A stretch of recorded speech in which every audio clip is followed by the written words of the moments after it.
Vamos nos colocar em pé nesse instante, orar por nós e pelo pregador, que a palavra alcance nosso coração e nossa atenção esteja nele, em Deus amado. Pai bendito, é hora de ouvirmos a Tua palavra, e Tu já a colocaste no coração de pastor Ivaldo. Peço que ele fale com a clareza do Teu Espírito Santo, que todos nós sejamos edificados, esclarecidos e desafiados a fazer a Tua vontade. Abençoa-nos, em nome de Jesus. Amém. Podem sentar-se.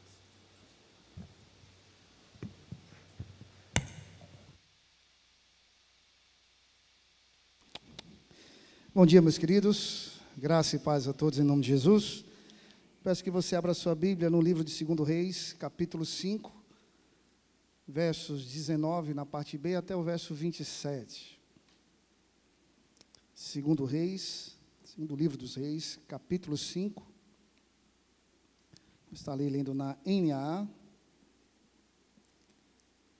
Versículo 19, na parte B, até o verso 27. Se alguém estiver do seu lado sem a Bíblia, apesar que os meninos vão colocar na projeção, mas se você puder, chegue perto de alguém e que possamos ler a palavra entendendo. Quando Naamã tinha se afastado certa distância, Geazi, o servo de Eliseu, o homem de Deus, disse consigo: eis que meu senhor foi generoso demais com esse sírio Naamã, recusando o que ele trazia. Mas tão certo como vive o Senhor, vou correr atrás dele e receberei dele alguma coisa. Então Geazi correu atrás de Naamã. Quando Naamã viu que alguém vinha correndo atrás dele, saltou da carruagem para ir ao encontro dele. Então perguntou: está tudo bem? Ele respondeu: sim, tudo bem. Meu senhor me mandou dizer: eis que agora mesmo vieram da região montanhosa de Efraim 2 jovens que fazem parte do grupo dos discípulos dos profetas. Por favor, dê-lhes 34 quilos de prata e 2 mudas de roupa. Naamã disse: tenha a bondade de levar 78 quilos. Insistiu com ele e amarrou os 78 quilos de prata em 2 sacos e 2 mudas de roupa. Pôs isso sobre os seus ombros, os ombros de 2 dos seus servos, para que o levassem à frente de Geazi. Quando ele chegou à colina, pegou os sacos que os servos traziam e os depositou na casa. Então despediu aqueles homens que se foram. Ele, porém, entrou e se pôs diante de seu senhor. Eliseu perguntou: de onde você vem, Geazi? Ele respondeu: este seu servo não foi a lugar nenhum. Porém, Eliseu disse: você acha que eu não estava com você em espírito, quando aquele homem voltou da sua carruagem para encontrar-se com você? Será que esta era a ocasião para você aceitar prata e aceitar roupas, olivais e vinhas, ovelhas e bois, servos e servas? Portanto, a lepra de Naamã se pegará a você e a sua descendência para sempre. E Geazi saiu da presença de Eliseu, já leproso, branco como a neve. Vamos orar? Deus amado, aqui está a Tua palavra, Senhor. E eu careço muito da ajuda do Teu Espírito Santo.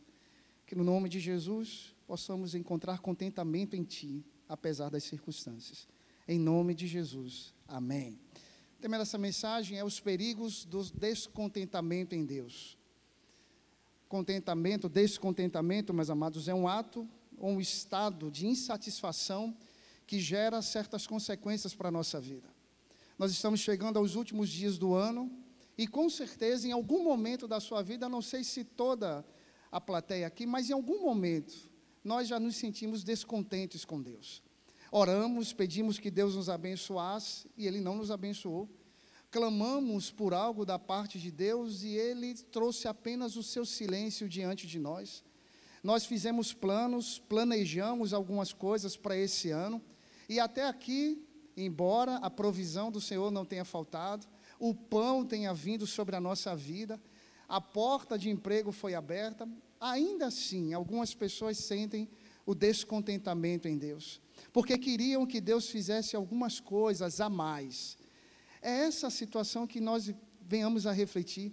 O descontentamento em Deus é sempre a gente querer que Deus faça alguma coisa a mais, daquilo que Ele já tem provido para a minha vida e eu tenho certeza para a sua vida também.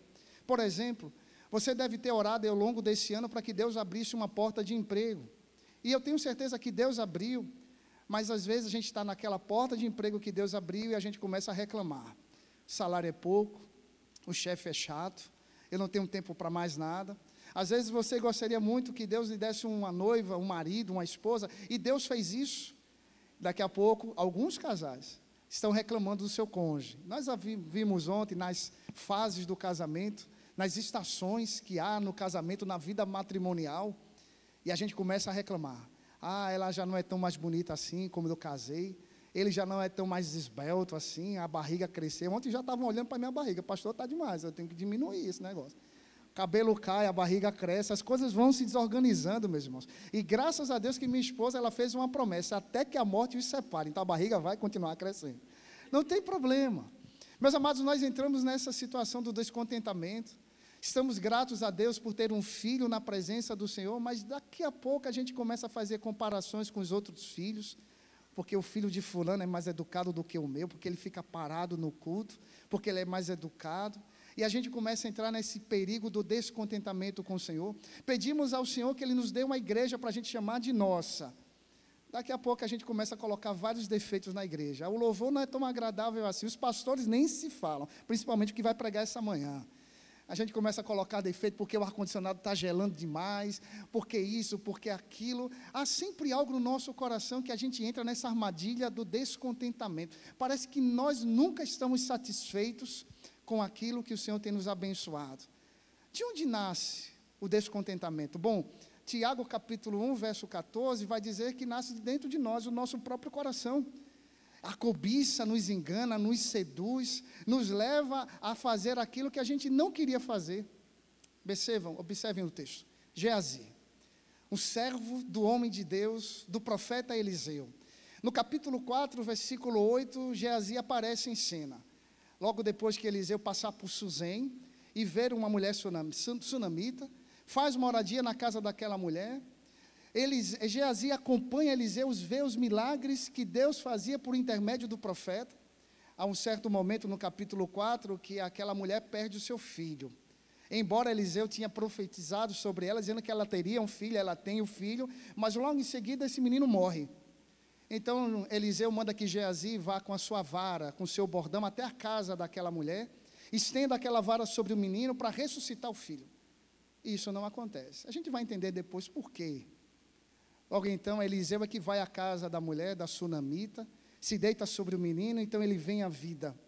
No capítulo 5, nós vemos outro contexto, onde Geazi está agora. E é onde nós queremos trabalhar. Naamã, um comandante do exército sírio, é curado de lepra. Todos nós conhecemos muito bem essa história. Logo depois da cura, Naamã, então, quer beneficiar Eliseu, dando presentes para ele. Eliseu, então, recusa todos aqueles presentes, embora sejam presentes valiosos e importantíssimos, que eu acredito que boa parte de nós aqui não recusaria. Mas Eliseu diz, não quero, não preciso, eu estou satisfeito com o que Deus tem me dado. Geazi, então, no versículo 19, da parte B, discorda do seu Senhor. É interessante fazermos algumas observações aqui, meus irmãos. Geazi estava ao lado do homem de Deus, via os milagres de Deus, mas não estava satisfeito com aquilo que Deus fazia. Às vezes a gente está na igreja, na casa de Deus, glorificamos a Deus por tudo que Ele tem provido para a nossa vida, mas parece que sempre tem algo que a gente quer reclamar a Deus.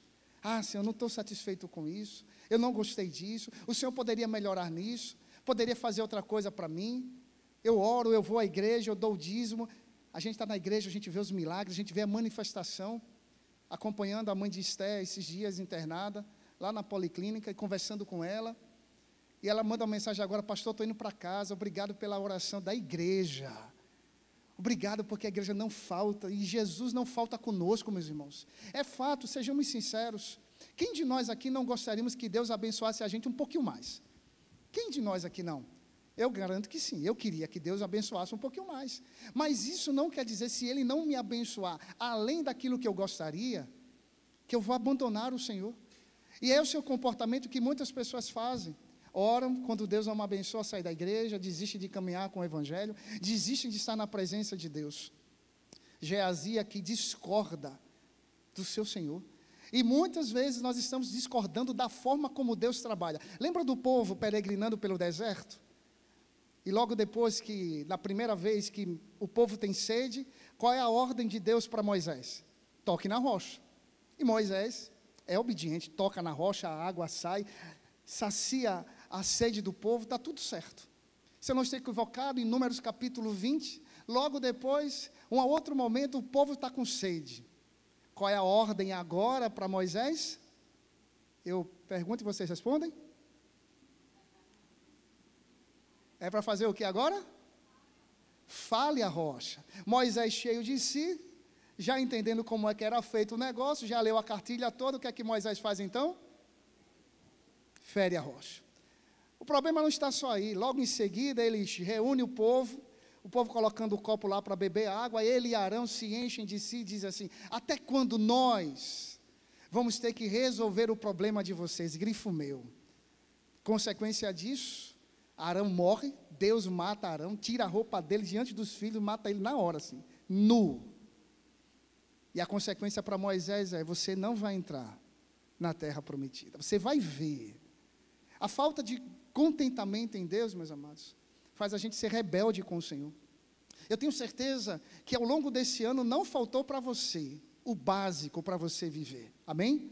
Não faltou, meus irmãos.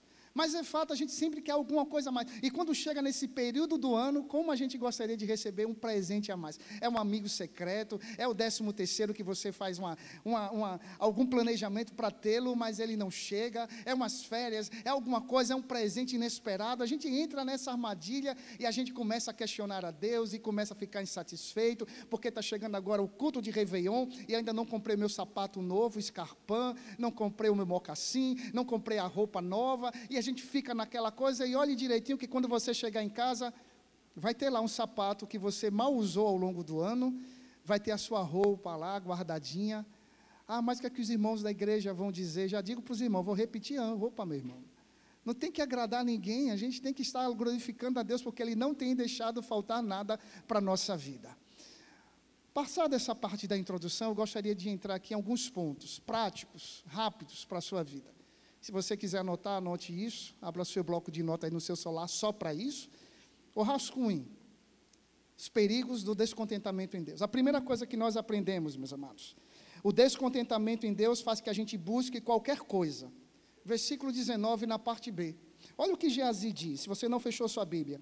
Versículo 19 versículo 20 na parte B diz assim: mas tão certo como vive o Senhor, vou correr atrás dele e receberei dele alguma coisa. Descontentamento em Deus faz a gente correr atrás de qualquer coisa, meus irmãos. Estou nem preocupado que eu vou receber, que eu receba qualquer coisa.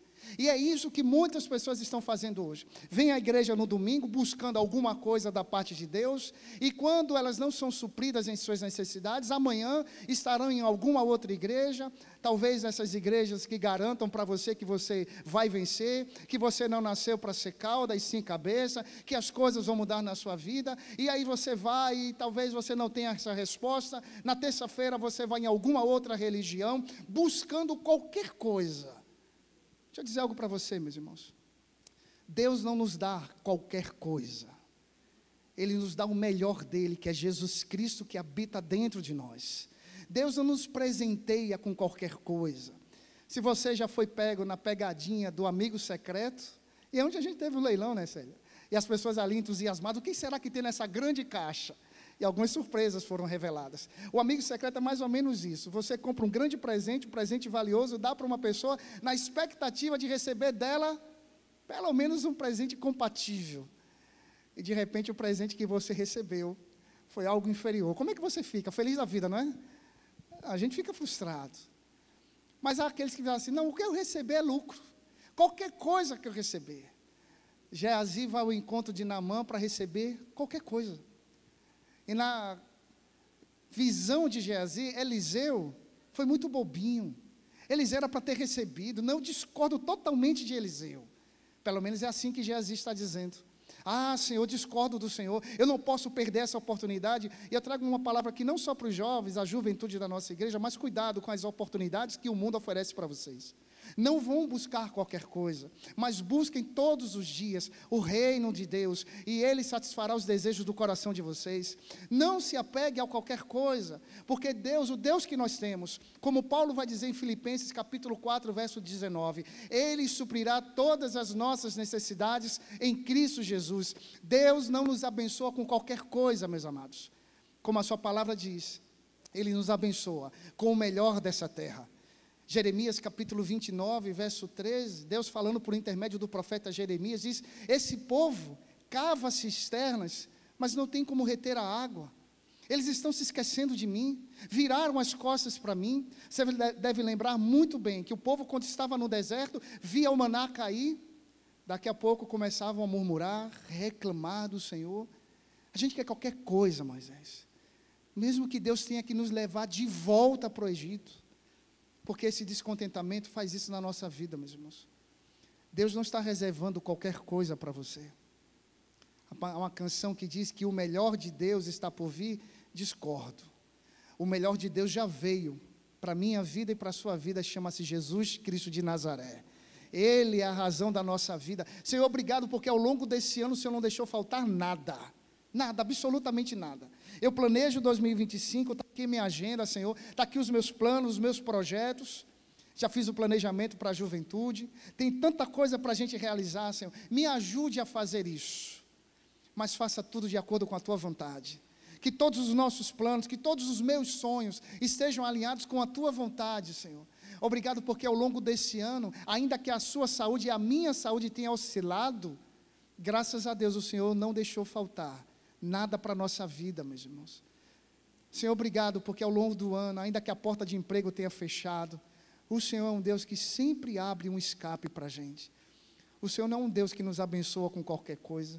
Geazi se esquece totalmente dos milagres que ele viu, se esquece de que ele andava com um homem de Deus, porque ele estava insatisfeito com aquilo que o Senhor tenha provido para a sua vida. Segunda coisa que nós aprendemos, meus irmãos, versículo 22 e 25. O descontentamento em Deus revela nosso caráter. O descontentamento em Deus revela nosso caráter. Quando Geazi chega perto de Naamã, Naamã pergunta: vai tudo bem? E ele diz: sim, vai tudo bem. Mas olhe, estão chegando 2 jovens que vão ficar na casa do profeta Eliseu. E ele pediu que eu viesse. Geazi está dizendo que está em nome do Senhor, em nome do seu Senhor. O que Geazi está fazendo aqui, meus irmãos, é mentir. E perceba se não é isso que muitas pessoas fazem. Nós vivemos hoje num contexto político, social e moral, onde as pessoas estão vendendo seus valores, onde as pessoas estão justamente fechando a Bíblia e vivendo as oportunidades que esse mundo caído, corrompido, pode nos oferecer. Eu já falei isso aqui em outra vez. Em 2004 eu fiz o concurso da área de saúde. Em 2006 eu recebo o telegrama. Imagine, você que faz um concurso e espera a aprovação, a nomeação, e chega diante de você o telegrama dizendo: se apresente rapidamente. Como é que você ficaria? Feliz? Acredito que sim. Nesse dia que eu recebo o telegrama em casa, eu fico feliz e frustrado ao mesmo tempo. Por quê? Eu só tinha concluído até a 8ª série. Não tinha estímulo para estudar, não gostava de estudar, sofro as consequências disso. E naquele período eu trabalhava no hospital por uma empresa terceirizada, já fazia muito tempo, não precisava, só precisava do ensino fundamental. E eu estou lá trabalhando e recebo aquele telegrama e eu fico: poxa, graças a Deus chegou. Mas e agora? Eu não tenho uma ficha 19. O que eu faço? E então um amigo meu que conhecia a minha história, também trabalhava comigo no hospital, disse: Valdo, olha, eu tenho uma ficha 19. Te vendo. R$200. Meus amados, por uma fração de segundos, eu vi o demoninho aqui no meu pé do ouvido. Mas logo em seguida, a palavra do Senhor Jesus fala isso, que o Espírito Santo nos faria lembrar de tudo que Ele tinha deixado para nosso aprendizado. Vem um texto, 1 Coríntios, capítulo 14, verso 33. Deus não é Deus de confusão. Deus não é Deus de confusão, meus queridos. A gente é que confunde muitas coisas. A gente é que cria uma confusão na nossa vida. Quando Deus está dizendo, espere, a gente não quer esperar. Quando Deus diz assim, não é o momento, a gente quer que seja o momento. E eu disse, não precisa. Juntei todas as documentações, todas elas, menos a ficha 19, meus irmãos. Tomei posse dia 1 de dezembro de 2006, sem a ficha 19. 2 meses depois, estava fazendo o supletivo. Hoje, graças a Deus, faço 2 pós-graduações para a honra e glória do nosso Deus. Meus amados, quando a gente corrompe os nossos valores e os nossos princípios, nós estamos colocando em xeque aqui o caráter de Deus, porque o crente, ele tem um pai, e não é o diabo que é o pai da mentira. O crente tem um pai, chama-se Deus, soberano, criador e sustentador da minha vida, e eu espero que seja o sustentador da sua vida também. Geazi está mentindo para Naamã, mas não só isso. Veja o versículo 25, quando ele é confrontado pela vida de Eliseu, Eliseu confronta e pergunta, onde você estava? E ele diz o quê? Eu não fui a lugar nenhum. Sabe o que me lembra aqui? O soberano Deus quando chega no paraíso. Chega no jardim. Adão, onde tu estás? Senhor, eu estou aqui porque eu estava nu. E quem disse que você estava nu? Deus, ele às vezes faz isso com a gente. E a gente acha que a gente pode mentir para Deus. Meus amados, esse descontentamento e esse perigo do descontentamento em Deus corrompe o nosso caráter. Seja sincero, seja íntegro, perca. Mas saiba que a sua recompensa virá do Senhor. É Deus que nos abençoa, é Deus que nos sustenta. Senhor, eu estou perdendo isso aqui, mas eu sei que o Senhor tem reservado algo maior para a minha vida. Quando nós voltamos de São Vicente para cá, meus amados, nós sabíamos que Deus tinha algo reservado para a gente, e como Deus tem nos abençoado. Desde a nossa chegada aqui, é claro que eu não estou falando da igreja em si, mas eu falo que Deus tem nos abençoado, eu tenho certeza que o Senhor tem lhe abençoado. Viva uma vida que agrada ao Senhor. Viva uma vida sincera. Oportunidades vão continuar chegando diante de mim, diante de você. Assina esse documento. Você vai ganhar 5% do faturamento. O faturamento de 1 milhão por ano. Olha só, 5%. Balança ou não balança, meu querido? Balança. Mas lembre-se que Jesus disse que aquele que ouve as minhas palavras e as pratica, é como um homem prudente que fez a sua vida, a sua casa sob a rocha. As tempestades vão surgir, as tentações, as provações, mas ela não vai cair, meus irmãos. O que nós vemos hoje no mundo são pessoas que estão se corrompendo por tão pouco. E Jesus vai dizer isso, o que adianta o homem ganhar a vida inteira, o mundo inteiro, e perder a sua alma, perder a sua vida. Provérbios 12, 22 diz, os lábios mentirosos são abomináveis ao Senhor, mas os que agem fielmente são o seu prazer. Que possamos ser o prazer do Senhor. Que Deus sinta prazer na nossa vida, que sejamos um aroma agradável ao Deus que nos sustenta, que nos provê. Terceira coisa, meus amados, versículo 27. O descontentamento em Deus traz consequências terríveis, terríveis. Eliseu, então, diante daquele cenário de Geazi, diz, a lepra de Naamã passará para você e para a sua descendência para... Consegue ver a sequência que está acontecendo aqui, meus irmãos? Um abismo chama outro abismo. Se a lepra ficasse só com Geazi, já era um mal terrível, mas não só isso. Para toda a sua descendência. O texto não diz se Geazi era casado, e bem provável que não. Mas imagine, um homem que vai construir uma família, já sabendo que os seus filhos terão lepra, e será para sempre. Meus amados, o descontentamento em Deus traz consequências terríveis para a vida de Geazi. E veja como nós somos tomados por essas consequências quando nós agimos, quando a gente acha que a gente não está mais contente no Senhor. Voltando à introdução, a gente está casado, daqui a pouco a gente olha para a esposa e a esposa olha para a gente e fala, não, já não é tão agradável assim. A novinha é mais agradável, o Ricardão é mais agradável. A gente começa a olhar para a igreja e fala, não, está faltando alguma coisa nessa igreja, eu vou para outra igreja. Essa semana, dia 24, recebi uma pessoa aqui na igreja para conversar, ligou para mim, pastor, o senhor pode me atender? É dia 24, eu sei, mas queria muito conversar, a gente foi conversar. E ela não é aqui da igreja, pastor, eu estou saindo da minha igreja. Eu disse, por que você está saindo da sua igreja? Não, porque eu não gosto mais da minha igreja. Eu vou para outra igreja, porque lá nessa igreja que eu já fui, tem isso, tem aquilo, tem isso, tem aquilo, tem aquilo. Cuidado, porque lá, em algum momento, você vai dizer assim, não, aqui também já não é agradável assim. E daqui a pouco você fica um desigrejado. Daqui a pouco, longe da presença de Deus, não leio mais a Bíblia. Ela é verdade, faz tempo que eu não leio a Bíblia, faz tempo que eu não oro. Eu já contei essa história aqui, mas permita-me mais uma vez, se você não ouvir, se você ouvir de novo, faça de conta que você não ouviu. Uma vez lá em São Vicente, uma irmã chegou para mim de outra igreja, assim, pastor, eu vim aqui conversar com o senhor, porque disseram que o senhor é um pastor que revela tudo. Eu disse, pois não, minha irmã. Não, pastor, porque veja, eu estou passando por um momento de muita dor, pastor. Eu não ouço Deus falar comigo, eu oro, eu faço isso, e não sei o quê. Eu oro de vez em quando, é verdade, pastor?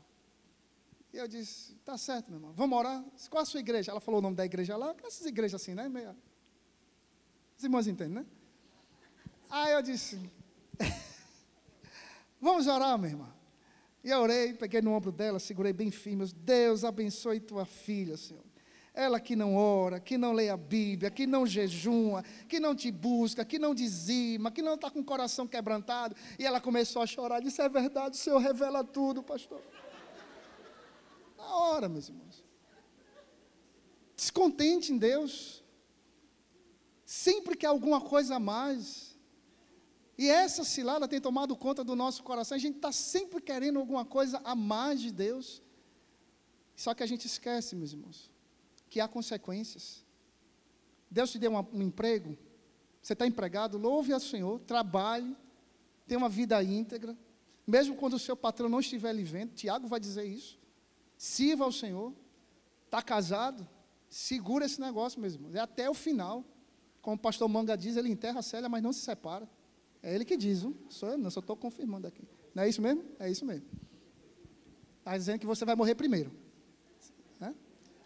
Acho que ela vai entender depois. Se contente, meus irmãos, com aquilo que o Senhor tem lhe dado. Ah, o seu filho está dando problema. Ah, pastor, meu Deus do céu, esse menino está dando aperreio. Louvado seja Deus, porque é seu filho, foi Deus que lhe deu, meu irmão. O ajude, o eduque aos caminhos do Senhor. Está rebelde. Qual menino aqui nunca foi rebelde? A gente foi, meu irmão. Eu destelhava a telha da minha casa da minha mãe, para fugir. Quem nunca foi rebelde, meu irmão? Eu surfava em ônibus. Quem nunca foi rebelde, meus irmãos? Nós precisamos entender que Deus tem nos abençoado com grandes coisas. Obrigado, Senhor. Ah, pastor, eu estou enferma, chegou essa situação na minha vida. Glorifique a Deus, porque o Senhor permitiu, o Senhor vai cuidar de você, como tem cuidado ao longo desse ano, meus irmãos. Porque o Senhor é fiel. Descontentamento em Deus faz a gente sofrer as consequências terríveis. A história de Geazi nos ensina que descontentamento nos leva à busca da insatisfação. Só Deus satisfaz os nossos desejos, meus irmãos. Só Ele satisfaz os nossos sonhos, os nossos projetos. Quando a gente coloca diante dEle, Ele fala assim, Senhor, faça a Tua vontade. Faça o que o Senhor quiser fazer na minha vida. Mas o que eu acho mais lindo da história de Geazi não está aqui no capítulo 5. Está no capítulo 8. Se você puder folhear a sua Bíblia. A partir do versículo 1 até o versículo 6. Não vou ler o texto todo, mas eu queria ler com você o versículo 4. O rei estava falando com Geazi, o servo do homem de Deus, dizendo, conte-me todas as grandes obras que Eliseu tem feito. Ele estava contando ao rei como Eliseu havia restaurado a vida ao morto, quando a mulher cujo filho ele havia restaurado a vida, quando a mulher que ele havia restaurado a vida, chegou para reclamar a sua casa e as suas terras. Então Geazi disse, ó rei, meu senhor, esta é a mulher, e este é o filho dela, a quem Eliseu restaurou a vida. Eu fico imaginando se a história de Geazi tivesse terminado só no capítulo 4. Nós teríamos uma história triste de um homem leproso para sempre. Mas no capítulo 8 nós vemos Geazi diante do rei de Israel, contando todos os feitos que Deus tinha feito por intermédio do profeta Eliseu. E enquanto ele está falando com o rei de Israel, a sunamita chega na presença do rei e na presença de Geazi, dando testemunha de tudo que ele estava falando. Algumas pessoas entram aqui em discussão porque fica, se Eliseu estava leproso, Então ele não deveria estar diante de um rei. Ele deveria estar num leprosário, deveria estar afastado de todos. Bom, onde a Bíblia dá voz, nós damos ouvidos. Geazi está diante do rei. O descontentamento traz perigos para a nossa vida, mas aquele que nos chamou é aquele que nos restaura. E aqui eu vejo um homem diante de um rei, contando as grandes obras que o Senhor fez por intermédio do profeta Eliseu. Numa tipologia aqui, nós podemos também entender que mesmo que em algum momento ao longo desse ano, ou talvez até agora mesmo, você esteja descontente em Deus, Deus sempre é aquele que nos dá a oportunidade de restauração. É isso que eu vejo na vida de Geazi, diante do rei. E assim nós podemos chegar também diante do rei Jesus, com nosso coração quebrantado, contando e cantando os grandes feitos e as grandes obras que o Senhor tem feito na nossa vida, sendo testemunha para todos e falando, até aqui o Senhor tem nos ajudado. Meus queridos irmãos, se contente, acalme o seu coração, se alegre naquilo que Deus tem lhe dado, daquilo que Deus tem lhe abençoado. E eu queria, na pergunta e na resposta, que os irmãos dissessem amém, aleluia, glória a Deus. Tem comida na sua casa? Amém, meu irmão? Tem roupa sobrando? Amém, meu irmão? Está casado, está casada? Amém? Olhe para o seu cônjuge aí, agradeça a Deus pela vida dele, meu irmão. Você está com a sua família aqui na igreja, com seus filhos, suas filhas, seus sobrinhos, seus netos, está com saúde aí? Tem saúde, meu irmão? Talvez não esteja 100%, mas você está vivo, meu irmão, você está aí dando graças a Deus, se contente com a provisão do Senhor que não tem faltado. Você está empregado, não é o emprego dos sonhos, mas é o emprego, meu irmão. Glorifique a Deus, porque muitos gostariam de estar no seu lugar. Você tem uma igreja para chamar de sua? Aleluia. Tem um pastor? Tem dois? Tem três? Que Deus nos traga sempre essa alegria, meus irmãos. Estamos contentes em Ti, ó Deus. E obrigado porque o Senhor não tem falhado conosco. Restaure a nossa alegria e que possamos chegar diante do Senhor, contando todas as grandes obras que o Senhor tem realizado em nosso meio. Em nosso meio. Louvado seja o Senhor. Que Deus nos abençoe.